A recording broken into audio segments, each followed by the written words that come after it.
Shalom, jemaat yang dikasihi oleh Tuhan. Kita bersyukur kepada Tuhan yang telah menolong dan memelihara hidup kita di sepanjang 1 minggu yang sudah kita lewati. Ada banyak pengalaman yang Tuhan izinkan terjadi dan kita bersyukur karena di dalam pengalaman-pengalaman tersebut Tuhan selalu hadir dan memberi kepada kita pertolongan. Sehingga pada hari ini kita boleh ada sebagaimana kita ada. Mari kita bersyukur kepada Tuhan karena kasih setia Tuhan yang tidak pernah berkesudahan. Mari kita datang kepada Tuhan, mari kita mengarahkan hati kepada Allah.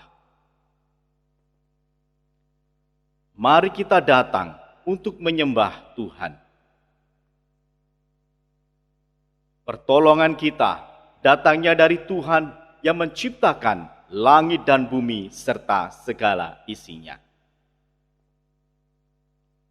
Kiranya kasih karunia dan damai sejahtera dari Allah Bapa, Allah Putra, dan Allah Roh Kudus menyertai saudara sekalian.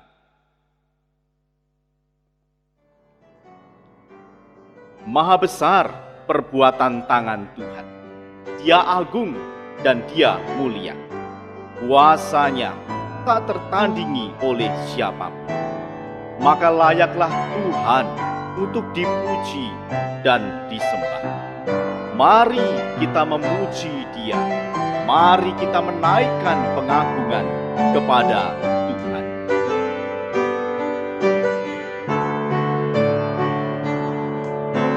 Agung dan mulialah Tuhanku. Sempurnalah perbuatan tangan-Mu. Berkuasa atas surga dan seluruh bumi. Siapa yang dapat seperti Kau Tuhan? Agung dan mulialah Tuhanku. Maha besar perbuatan tangan-Mu. Aku datang dan bersujud dalam hadirat-Mu, memuja Engkau seumur hidupku.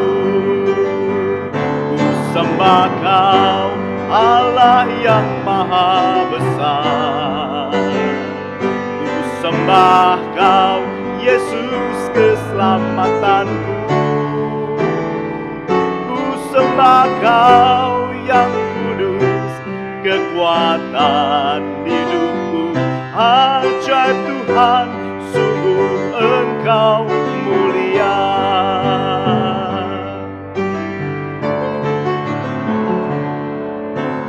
Agung dan mulialah Tuhanku. Maha besar perbuatan tangan-Mu. Datang dan bersujud dalam hadirat-Mu, memuja Engkau seumur hidupku. Ku sembah Kau, Allah yang maha besar. Ku sembah Kau, Yesus keselamatanku. Ku sembah Kau yang kekuatan hidupku. Ajaib Tuhan, sungguh Engkau mulia.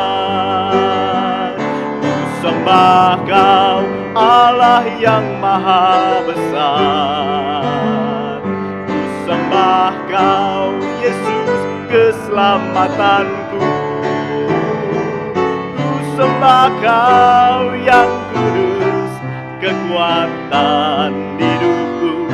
Ajaib Tuhan, sungguh Engkau mulia.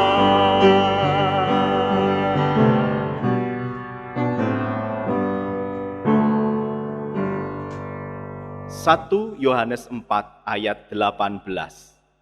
Di dalam kasih tidak ada ketakutan. Kasih yang sempurna melenyapkan ketakutan. Sebab ketakutan mengandung hukuman, dan barang siapa takut, ia tidak sempurna di dalam kasih. Jemaat yang dikasihi oleh Tuhan, ketika kita menyadari kesalahan kita, seringkali kita justru menghindar dan menjauh dari Tuhan. Kita malu, bahkan takut kepada Tuhan. Hal inilah yang justru membuat kita semakin jauh dari Tuhan dan semakin jatuh di dalam dosa. Tuhan memanggil kita yang berdosa untuk datang ke salib Kristus tanpa ada keraguan, tanpa ada ketakutan. Meletakkan dosa di hadapan Tuhan, di bawah kaki salib Kristus, serta memohon pengampunan. Mari kita datang kepada Tuhan, mengaku dosa dan memohon pengampunan dari Tuhan.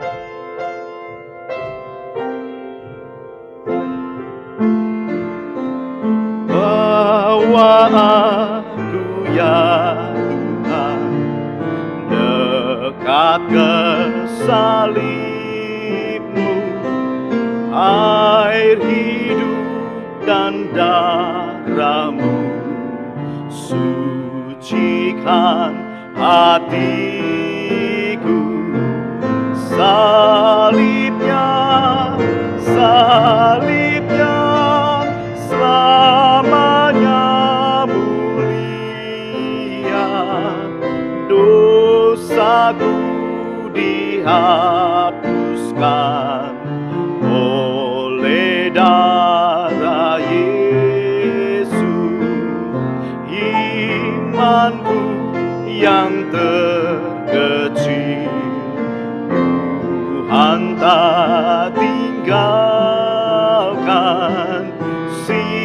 Sinarilah hatiku dengan Roh Kudus-Mu. Salibnya selamanya mulia, dosaku dihapuskan oleh darah Yesus.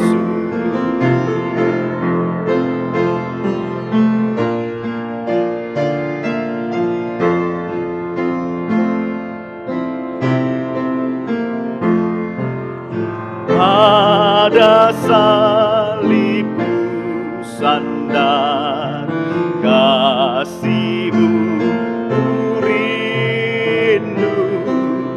Selama aku hidup, ku taat padamu. Salibnya selamanya mulia, dosaku dihapuskan oleh darah Yesus.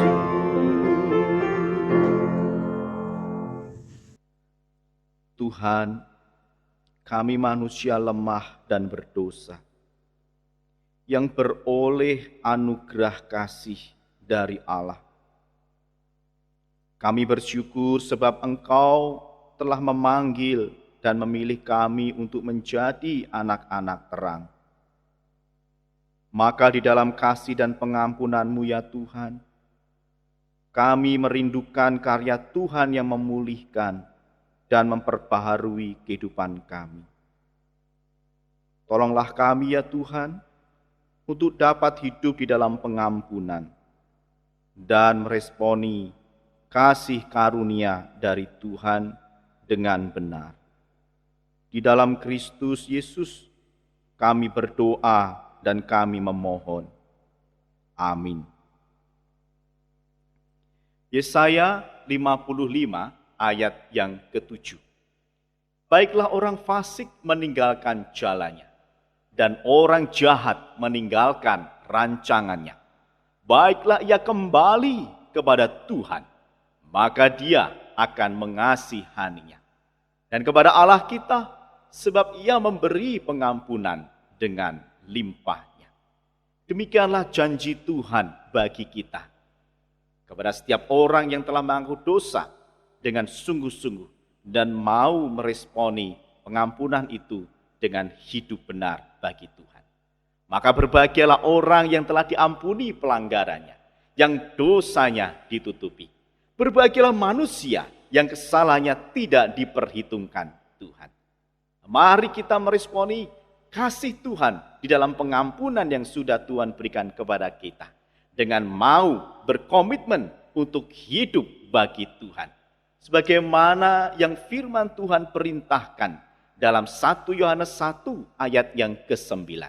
Mari kita membacakannya bersama-sama sebagai petunjuk hidup baru bagi kita. Jika kita mengaku dosa kita, maka Ia adalah setia dan adil, sehingga Ia akan mengampuni segala dosa kita dan menyucikan kita dari segala kejahatan. Bapak, Ibu, Saudara yang dikasihi oleh Tuhan, tidak terasa 1 tahun kita sudah menjalani masa pandemi. Sekalipun banyak hal yang membuat kita bersedih, membuat kita kecewa, namun yang pasti bahwa kebaikan Tuhan melebihi semua kesedihan, melebihi semua kekecewaan yang kita rasakan. Kasih dan setia Tuhan melingkupi kita hingga sepanjang tahun pandemi ini. Dan kita percaya bahwa Tuhan akan terus melimpahkan kasih-Nya bagi kita, hingga kita dapat selalu bersyukur kepada Tuhan di dalam segala keadaan. Semusim berlalu, namun Kau selalu peliharaku. Kasih dan setiamu tak pernah layu di hidupku. Lebih luas dari samudra kebaikan-Mu Bapa takkan habis di hidupku. Lebih tinggi dari cakrawala, tak terbatas kasih-Mu. Sungguh ku bersyukur.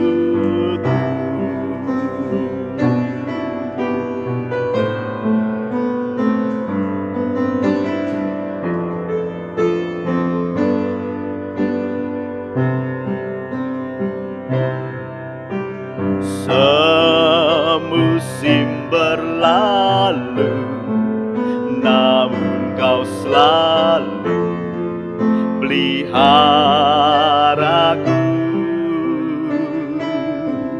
Kasih dan setiamu tak pernah layu di hidupku.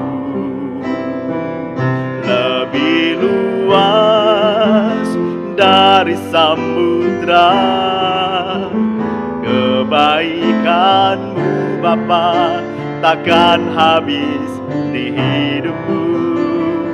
Lebih tinggi dari cakrawala, tak terbatas kasih-Mu. Sungguh ku bersyukur.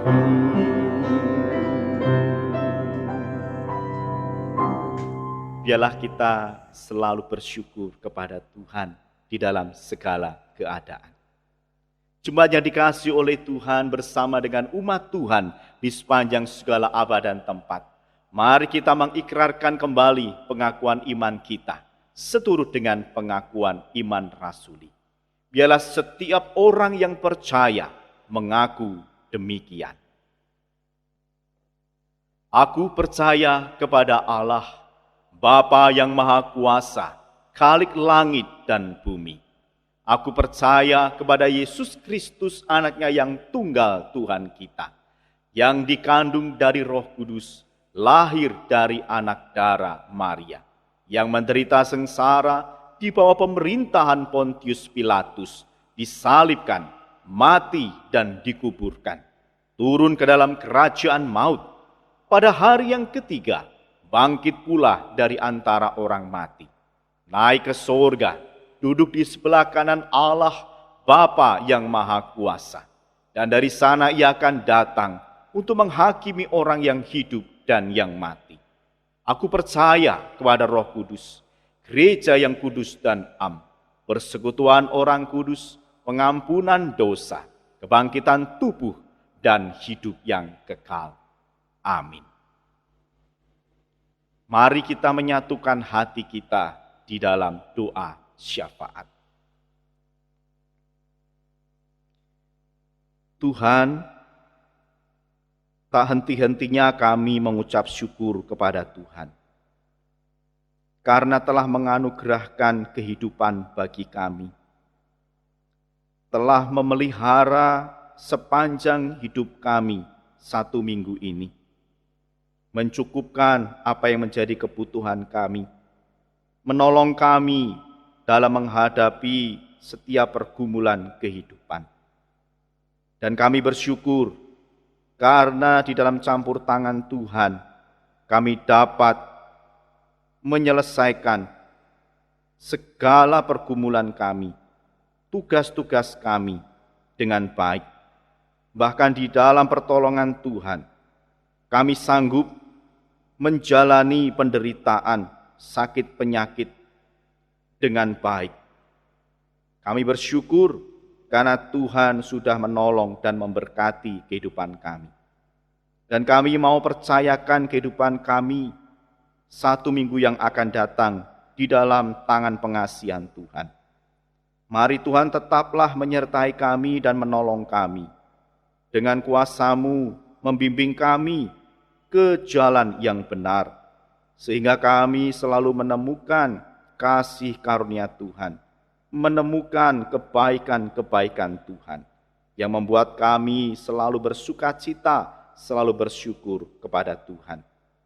Tolong kami ketika kami melangkahkan kaki kami ke tempat-tempat yang tidak semestinya, ketika kami melangkah tidak sesuai dengan apa yang Tuhan kehendaki. Tegurlah kami ya Tuhan, ingatkanlah kami, dan biarlah kami mau kembali kepada jalan yang Tuhan telah tunjukkan, sehingga kami hidup di dalam jalan kebenaran dan hidup. Terima kasih ya Tuhan, kami mau pasrahkan iman kami kepada Tuhan, supaya kami tetap berpegang kepada Tuhan dan turut di dalam perintah Tuhan. Ketika kami di dalam pergumulan, dalam sakit penyakit, dalam persoalan pekerjaan rumah tangga, pendidikan dan lain sebagainya, kami mau Tuhan campur tangan dan menolong kami. Tuhan berkati masa depan hidup kami, Tuhan berkati masa depan anak-anak kami. Terima kasih ya Tuhan, kami ingat pula bangsa kami Indonesia. Mari Tuhan, Engkau terus menolong dan memberkati negeri kami Indonesia, agar dalam masa pandemi ini Tuhan terus berkarya dan memberkati negeri ini, sehingga seluruh rakyat Indonesia semua di dalam keadaan yang baik. Dan kami berdoa di dalam masa-masa pandemi ini ya Tuhan, kiranya rakyat Indonesia semakin taat melaksanakan protokol kesehatan. Dan kami berdoa supaya vaksinasi yang dilakukan pemerintah semua berjalan dengan baik. Dan kami rindu bahwa waktunya nanti kami bisa beraktivitas dengan normal, bisa beribadah, memuji, menyembah Tuhan di dalam gedung gereja lagi. Terima kasih ya Tuhan, kami serahkan pergumulan kami, negeri kami Indonesia di dalam nama Tuhan Yesus. Amin. Jemaat yang dikasihi oleh Tuhan, Tuhan sungguh mengasihi kita dengan kasih yang melampaui batasan. Dia telah membuktikan pengorbanan Kristus untuk mengampuni kita dari penghukuman kekal. Apakah kita juga mengasihi Tuhan? Dengan apa akan kita buktikan bahwa kita mengasihi Tuhan juga? Menyenangkan hati Tuhan adalah bukti bahwa kita mengasihi Tuhan. Aku mengasihi Engkau Yesus dengan segenap hatiku. Aku mengasihi Engkau Yesus dengan segenap jiwaku. Renungkan firman-Mu siang dan malam, ku pegang perintah-Mu dan ku lakukan. Engkau tahu ya Tuhan, tujuan hidupku hanyalah untuk menyenangkan hati-Mu.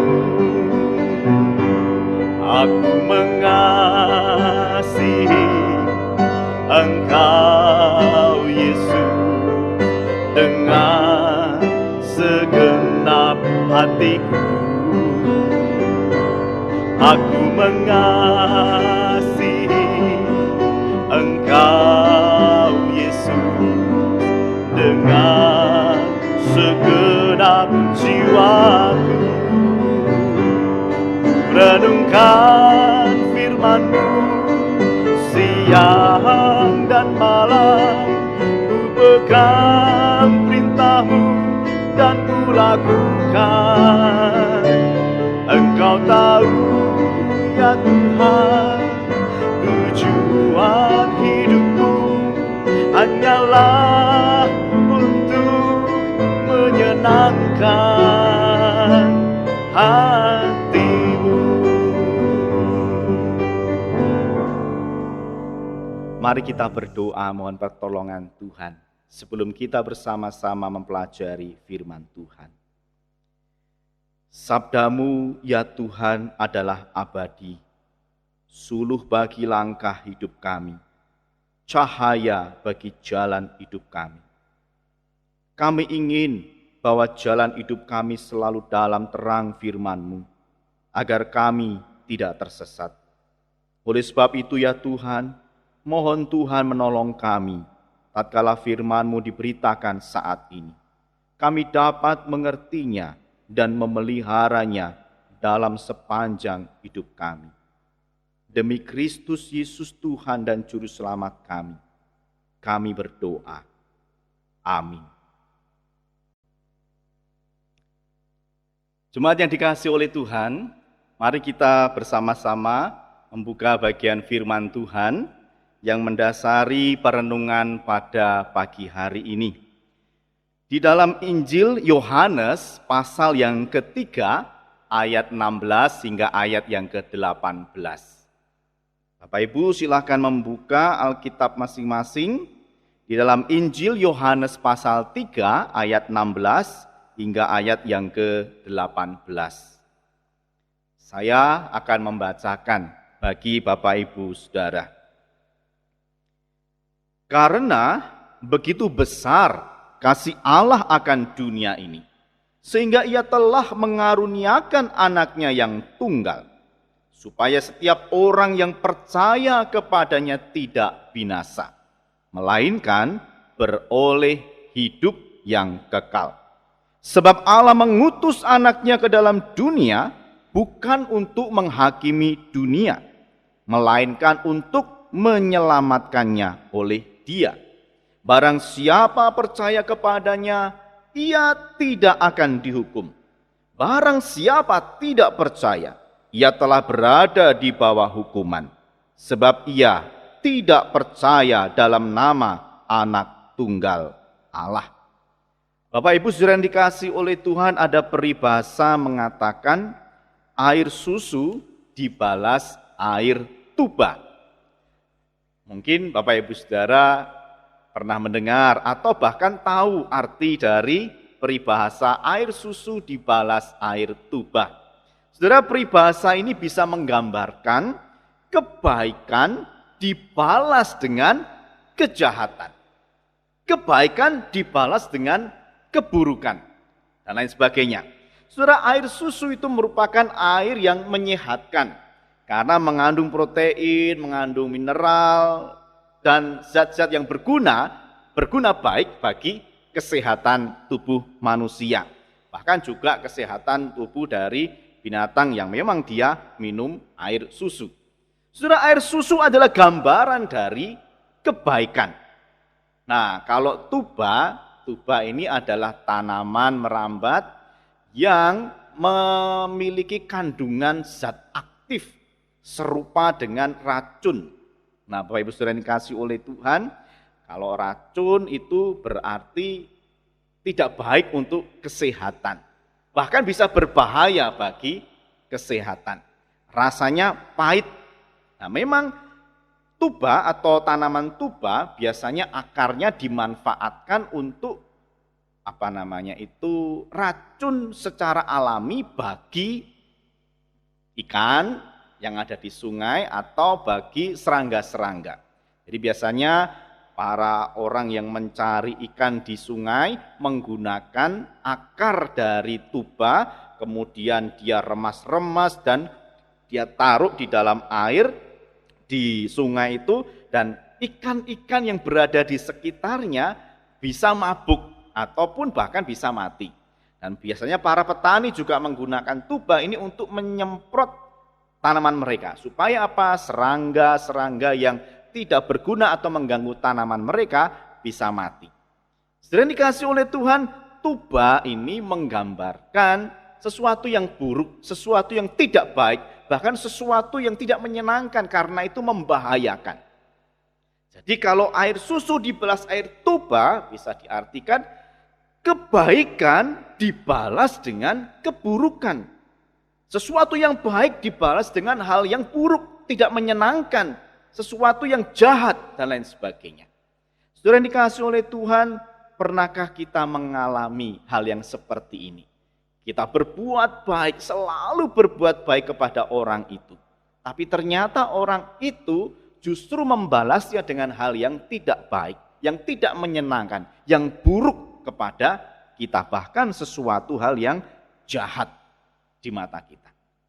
Nah, saudara yang dikasihi oleh Tuhan, jika kita mengalami hal seperti itu, kita yang berbuat baik tapi dibalas dengan hal yang tidak baik, kira-kira menurut Bapak Ibu Saudara, apakah kita marah dan kemudian menghukum orang tersebut dengan cara tidak akan pernah lagi memberikan kebaikan kepada orang tersebut?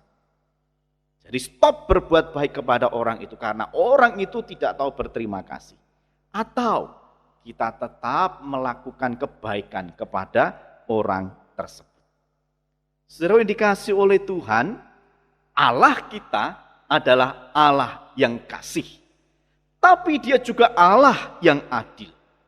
Karena dia mengasihi, karena dia kasih, maka dia ingin selalu mengasihi manusia. Dia ingin selalu dekat dengan manusia, bahkan memeluk manusia. Dia ingin selalu menjaga manusia. Supaya apa? Supaya manusia selalu di dalam keadaan yang baik. Itu karena Allah mengasihi manusia. Tetapi Allah juga adil. Dan keadilan Allah itu menuntut bahwa kesalahan atau dosa itu harus dihukum.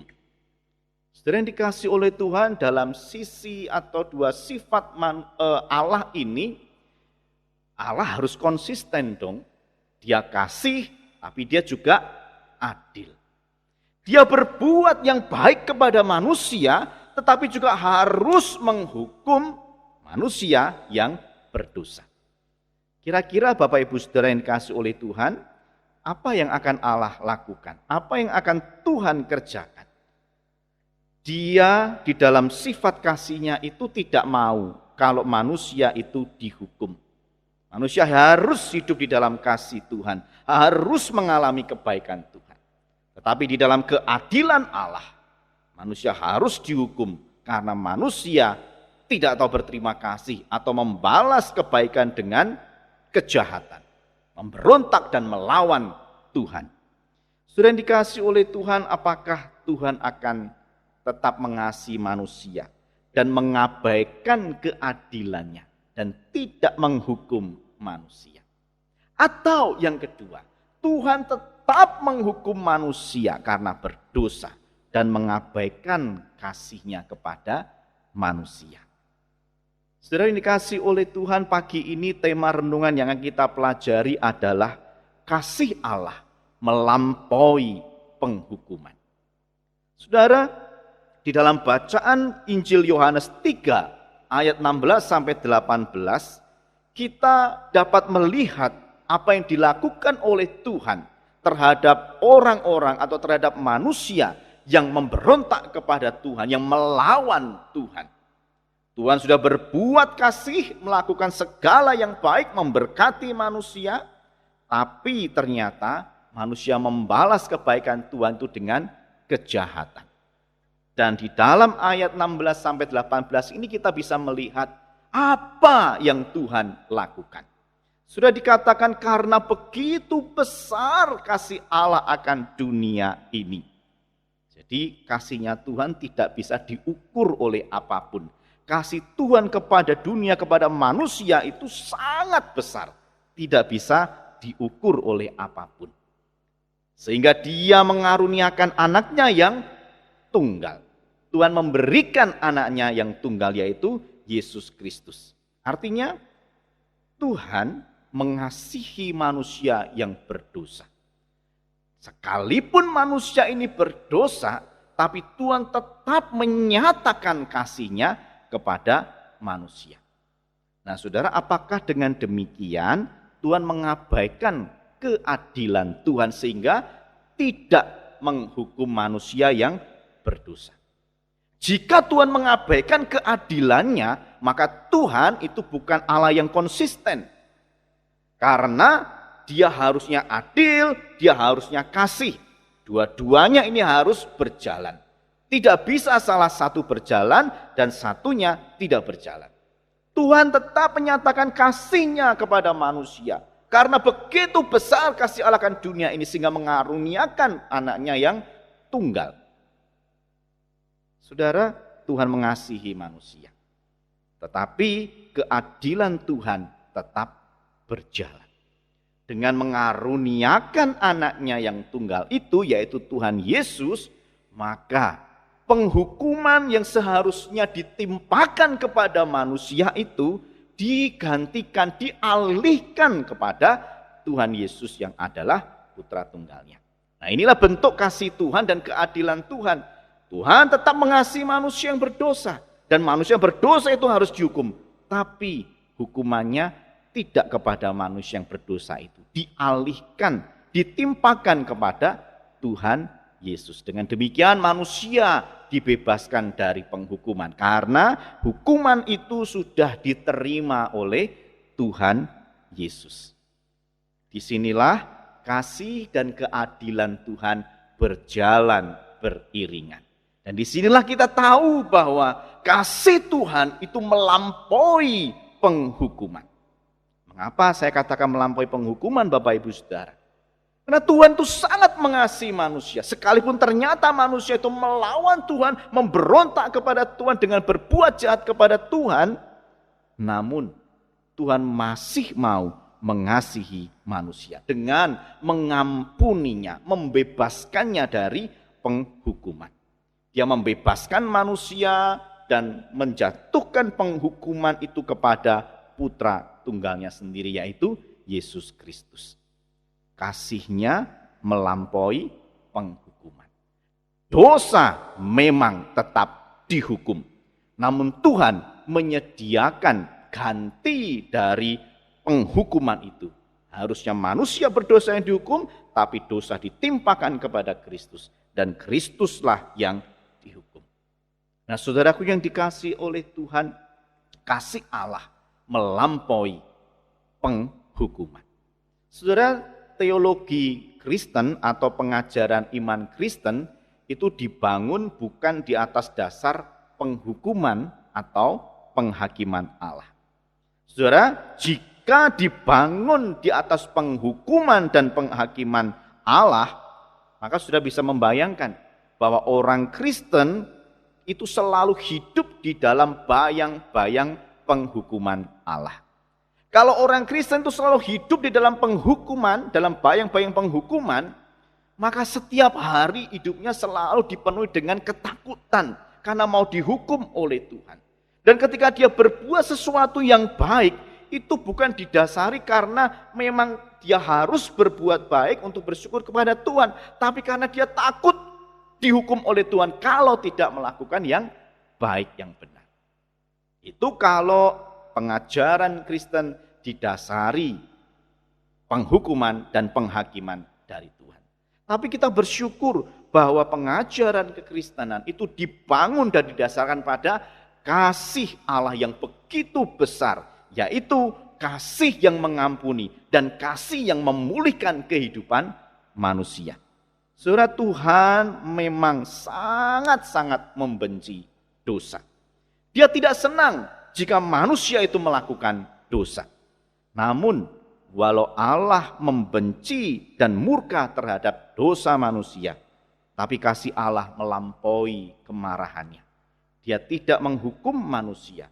Dia bermurah hati kepada manusia dan menimpakan penghukuman kepada Kristus Yesus. Pengampunan itu memulihkan, pengampunan itu memperbaharui kehidupan manusia. Sudah dikasih oleh Tuhan, manusia memang berdosa, tapi Allah yang penuh kasih memanggil dan menyelamatkan manusia untuk hidup di dalam terangnya yang ajaib. Kasihnya yang sungguh besar tidak membiarkan manusia binasa dalam penghukuman, namun justru membebaskan orang-orang percaya dari penghukuman. Sekalipun untuk membebaskan manusia dari penghukuman itu, Tuhan harus rela mengorbankan putra tunggalnya. Inilah yang disebut sebagai kasih Allah melampaui penghukuman. Saudara, kasih Allah yang diwujudkan dalam pengampunan membuat manusia dapat hidup dalam karya keselamatan Allah. Manusia harusnya merespon dengan iman dan mau hidup di dalam pertobatan. Oleh karena itu dalam ayat 18 disebutkan, barang siapa percaya kepadanya, itu adalah wujud dari iman, mau percaya kepada Tuhan Yesus. Ia tidak akan dihukum. Barang siapa tidak percaya, ia telah berada di bawah hukuman, sebab ia tidak percaya dalam nama Anak Tunggal Allah. Jadi setiap orang yang tidak mau percaya kepada Tuhan Yesus, maka dia tetap berada di bawah hukuman. Tetapi tidak demikian dengan orang yang mau percaya kepada Tuhan Yesus. Ia tidak akan dihukum, sebab dosanya sudah diampuni. Kesalahannya tidak diperhitungkan oleh Tuhan, dan dia tidak lagi hidup di bawah bayang-bayang hukuman, tapi hidup di bawah kasih karunia Tuhan, di dalam pengampunan Tuhan. Nah, saudara yang dikasih oleh Tuhan, hal ini bukan berarti kita kemudian bebas untuk tidak mentaati hukum Tuhan.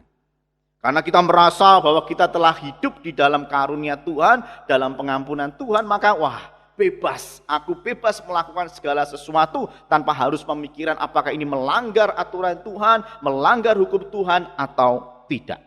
Karena aku hidup dalam kasih karunia. Saudara yang dikasih oleh Tuhan, jika demikian tentunya tidak sesuai dengan apa yang menjadi tujuan Tuhan ketika Tuhan merencanakan keselamatan bagi manusia. Saudara, setelah diselamatkan maka manusia tidak lagi hidup di bawah bayang-bayang penghukuman, tapi berada di bawah kasih karunia Tuhan. Dia hidup di dalam anugerah Tuhan. Maka seharusnya dia menghargai kasih karunia yang Tuhan sudah berikan kepada dia. Dengan cara apa? Menjaga hidupnya untuk tetap baik. Supaya dia tidak lagi melanggar hukum-hukum Allah yang sudah ditetapkan oleh Tuhan. Bahkan saudara, orang-orang yang menyadari bahwa dirinya hidup karena anugerah dari Tuhan, dia akan berkali lipat ganda di dalam menjaga hidupnya. Tidak lagi seperti dahulu yang asal-asalan. Tapi dia betul-betul menjaga hidupnya supaya tetap berada di dalam kasih karunia Tuhan. Tidak lagi melakukan hal-hal yang melanggar hukum Allah. Sudah dikasih oleh Tuhan, mungkin kita pernah punya pengalaman ditilang oleh polisi karena kita melanggar aturan lalu lintas saat berkendara. Nah, saudara, misalnya begini, kita melanggar marka jalan, garis yang ada di tengah itu harusnya kita tidak boleh menyalip. Tapi karena kita buru-buru, kita ambil jalur kanan melebihi garis marka. Dan petugas melihat hal itu kemudian mengejar kita. Dan kemudian ketika sudah ditangkap, ya ditanya, mengapa melakukan hal ini? Kita merasa, loh saya nggak salah Pak, saya nggak tahu. Ini buktinya engkau sudah melanggar marka. Maka harus ada penghukuman, harus ditilang. Nah, polisi atau petugas sudah menyatakan bahwa kita bersalah karena melanggar marka. Dan kita akan dihukum, yaitu ditilang, kena denda. Tapi kita berargumen, Pak tolong Pak, jangan ditilang Pak, saya ini buru-buru Pak. Dan kita mengungkapkan alasan-alasan tersebut. Sampai pada akhirnya petugas itu merasa iba, kasihan dengan kita. Ya sudah, karena kondisi Bapak seperti ini, maka saya berbelas kasihan dan saya mengambil keputusan tidak menilang Bapak. Saya membebaskan Bapak dari hukuman. Kira-kira apakah hanya seperti itu saja petugas mengatakan dan membebaskannya? Tentu dia akan mengatakan, lain kali jangan melanggar lagi ya Pak atau Bu. Karena itu berbahaya. Bukan hanya untuk diri sendiri, tapi berbahaya untuk orang lain. Maka jangan melanggar marka lagi. Bahkan dia mungkin bisa mengatakan jangan melanggar rambu-rambu atau aturan-aturan yang lainnya. Karena sama-sama juga membahayakan. Sudah dikasih oleh Tuhan, kalau kita ini mengerti konsep tentang anugerah, ya, tentang kasih karunia, kita yang sudah dibebaskan dari tilang tadi, penghukuman, apa yang akan kita lakukan? Hore, saya dibebaskan dari tilang, saya tidak jadi kena tilang, saya tidak dihukum.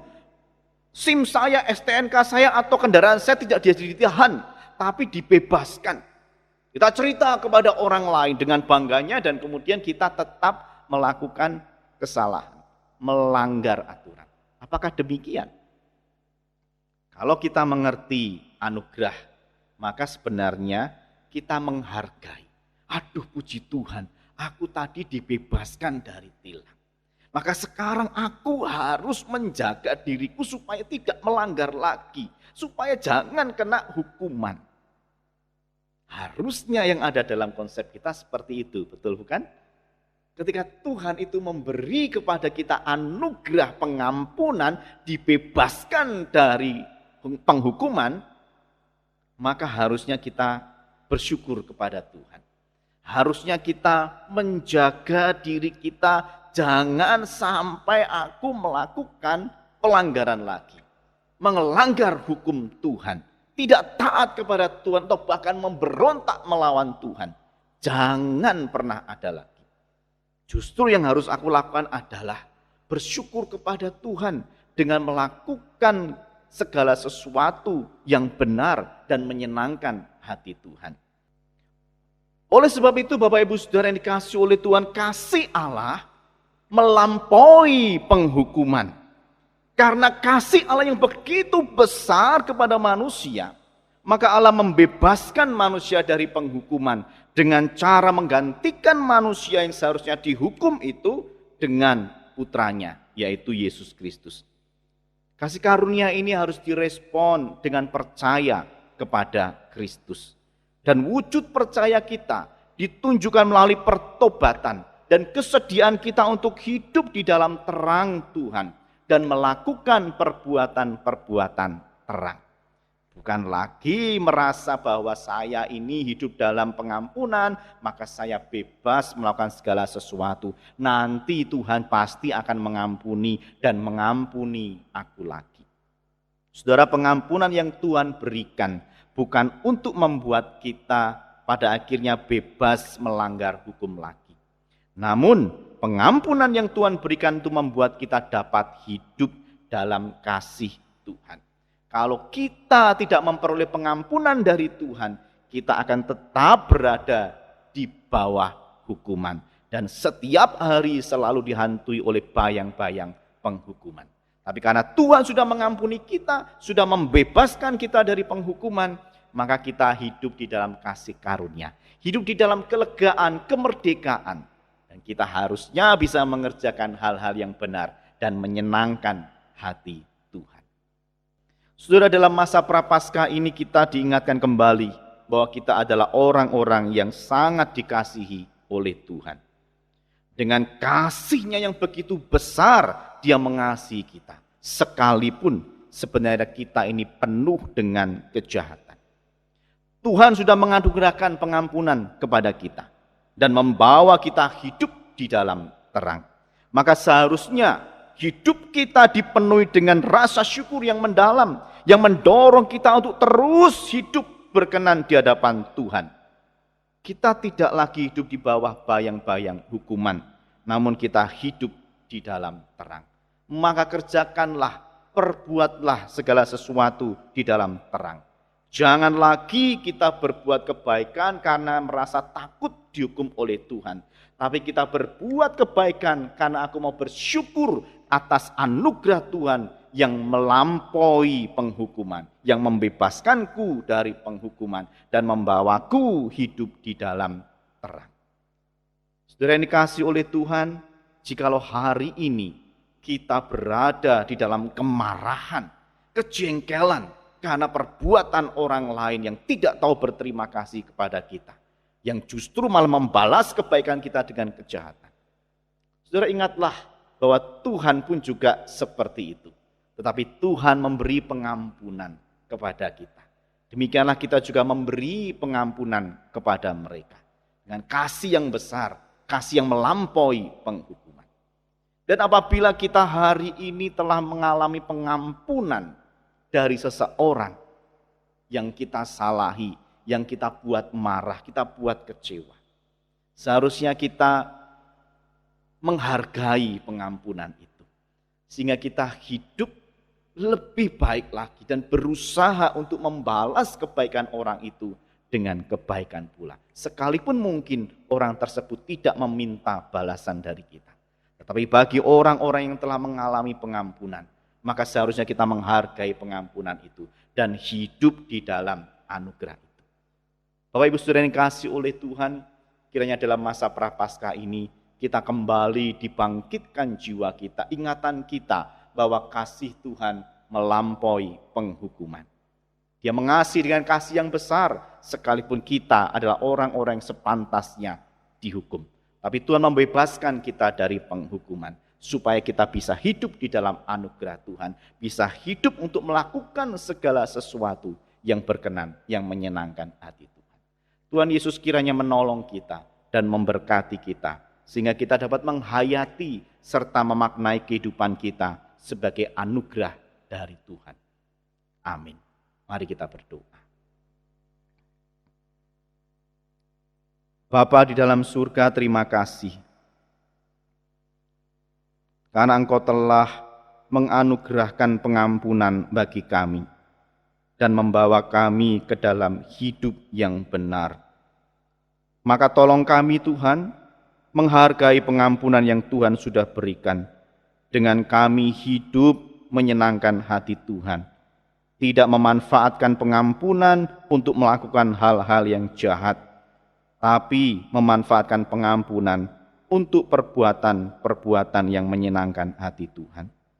Tolong kami ya Tuhan, supaya kami dapat hidup terus-menerus di dalam anugerah Tuhan. Kami bersyukur di dalam nama Tuhan Yesus.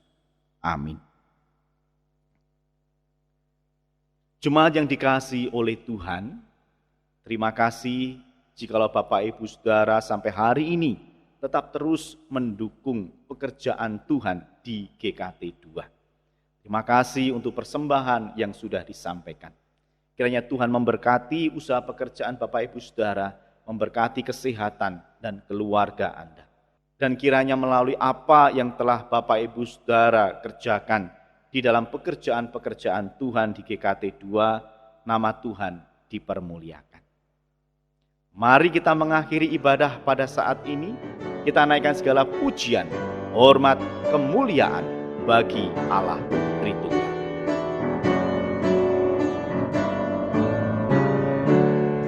Puji Allah Bapa Putra, puji Allah Roh Kudus, ketikanya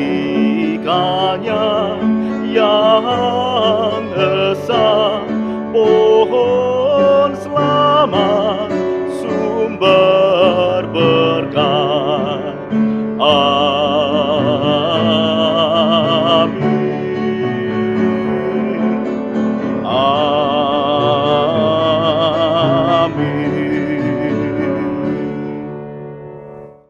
Kekasih-kekasih Allah, arahkanlah hatimu kepada Tuhan dan terimalah berkat-Nya.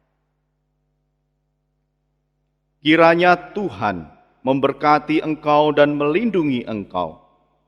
Kiranya Tuhan menyinari engkau dengan wajah-Nya dan memberi engkau kasih karunia. Kiranya Tuhan menghadapkan wajah-Nya kepadamu dan memberi engkau damai sejahtera. Amin. Amin.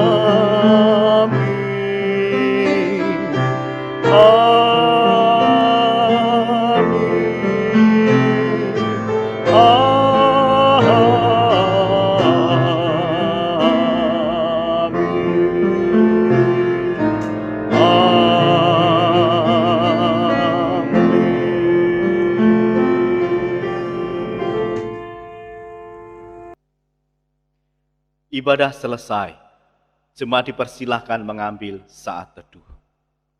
Saya tetap mengingatkan agar Bapak Ibu Saudara selalu menjaga kesehatan, baik kesehatan diri sendiri, kesehatan keluarga kita, dan lingkungan di mana kita berada. Kita doakan supaya masa pandemi ini bisa segera berakhir dan kita bisa beraktivitas, bahkan beribadah lagi di gedung gereja. Kiranya Tuhan menyertai Bapak Ibu Saudara, kiranya Tuhan memberkati Bapak Ibu Saudara. Sampai jumpa.